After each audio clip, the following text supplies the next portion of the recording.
Growing up, Mum and Dad would cook us rabbit regularly. Sometimes it would be with prunes and red wine or mustard, very French. But I want to show you an Italian version, serving it with pappardelle pasta. Now, I know a lot of people would go, rabbit, but it is such a delicious protein to eat. It's super lean, delicate and sweet. If you like chicken, then you're definitely going to love rabbit. You can replicate this using chicken if you want. You would just use the chicken Marylands. Now I've got some flour here and I'm going to dust the rabbit pieces in the flour. Of course, the rabbit is left on the bone so it stays tender as it slowly braises. I've been preheating a heavy base casserole dish. I'll add a good glug of olive oil. And at this stage, all we're doing is getting some colour. Do shake off the excess because I don't want the sauce to be too thick or gluggy. And then in with our rabbit. Now you want to do this in batches because I don't want to stew it yet. I just want to get some good colour. So those two pieces first.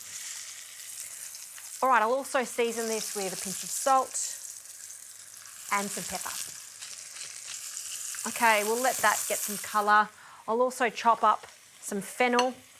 Just take the top off the fennel and I want to finely slice this so it becomes jammy as it cooks low and slow. Very European flavours, and just finely chop it. And you only need a small fennel for this. One small fennel goes a long way. All right, let's have a look at this. Fantastic.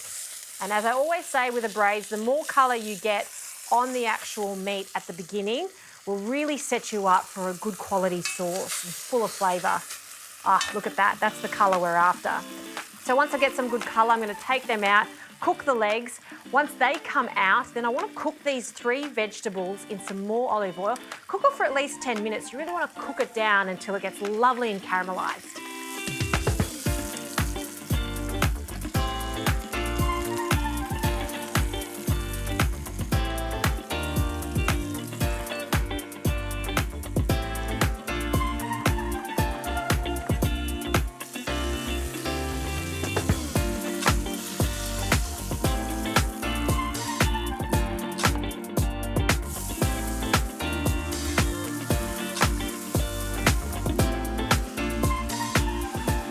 All right, this is caramelised, it's cooked down nice, it smells fantastic with that fennel. Now we can start adding some other ingredients. So some garlic, I like to add the garlic now so it doesn't burn. Some rosemary, 2 to 3 stalks of rosemary finely chopped, so we get a more of an intense rosemary flavour. Tomato paste, and we just want to cook off that tomato paste, about a tablespoon. And I like a hit of chilli in here, not for it to be spicy, but just to bring some warmth into it. So some chilli flakes in there and saffron. And this is the key ingredient here. You don't need too much of this. A little goes quite far. So I'm going to add that in. And that's going to give our sauce a lovely floral flavour, but it's also going to give it a golden colour. All right, time to deglaze with some white wine. So I'll just turn the heat back up and let that bubble away. Fantastic. And some chicken stock. Now I'm adding quite a lot of chicken stock to this because I want to submerge all of that rabbit so it stays super moist as it cooks. So in with our pieces. Any juices from plate can go in. In that goes. I'll season it one more time with a pinch of salt and some pepper here. And as soon as that comes to the boil, we can turn the heat off, lid goes on, and then this is going to cook in the oven for about 1.5 to 2 hours at 160 degrees. You know the rabbit is cooked when the meat is just falling off the bone.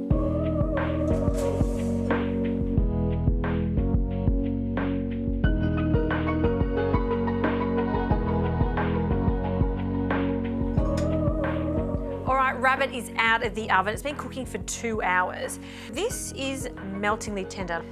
Look at this. See how you can just grab a fork and a spoon and just pull that apart? Oh, that is exactly what I'm after. So I'm going to take that out. It smells so good. I can smell the fennel. The sauce is thickened up. I'll place it into a shallow bowl like this because I'm not going to serve it whole. You can, but I'm going to shred this up and toss it through pasta. So we'll take that out. If you check the rabbit and it's still not pulling away from the bone, just pop it back in the oven and cook it for a further half an hour, sometimes even up to an hour, depending on how big the pieces are. Okay, we'll leave that there for a moment. And we're going to cook pasta. I'm going to serve this with some pappardelle pasta, a good pinch of salt, and then in with our pappardelle pasta. We want that to be al dente. All right, I'm going to shred the meat. So I'm being really careful when I shred it. The legs are quite easy. You can see the meat just falls away. But when you get closer to the body, just want to carefully shred it and just remove all those little bones. We don't want that in our sauce.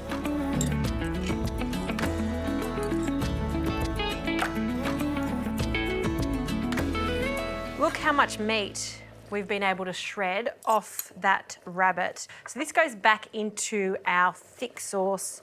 We'll add that in there. Just being really careful to take all those bones out. I'm just going to stir that through, fold it through the sauce. I also want to add some freshly chopped parsley to this dish just to freshen the whole thing up.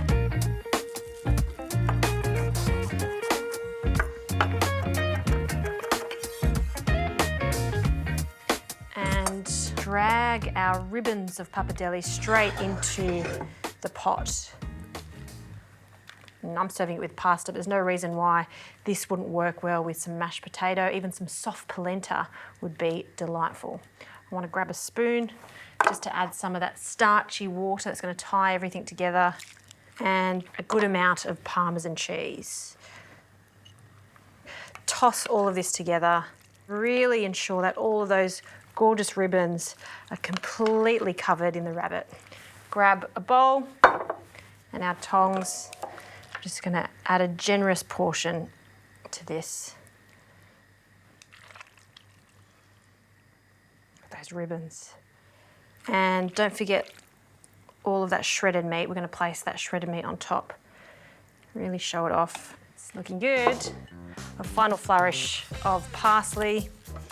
And just roughly chopping it. And we'll sprinkle that over the top. And some more parmesan. And that is my rabbit ragu. Rabbit, it's such a fantastic protein. I'm gonna have a little taste of this. I wanna taste that ragu. It's sweet, it's delicate, it's not dry. And it goes perfectly with all the fennel and the saffron. It's such a delicious dish. If you want to impress someone and you want to try something new, give rabbit a go. It's really good.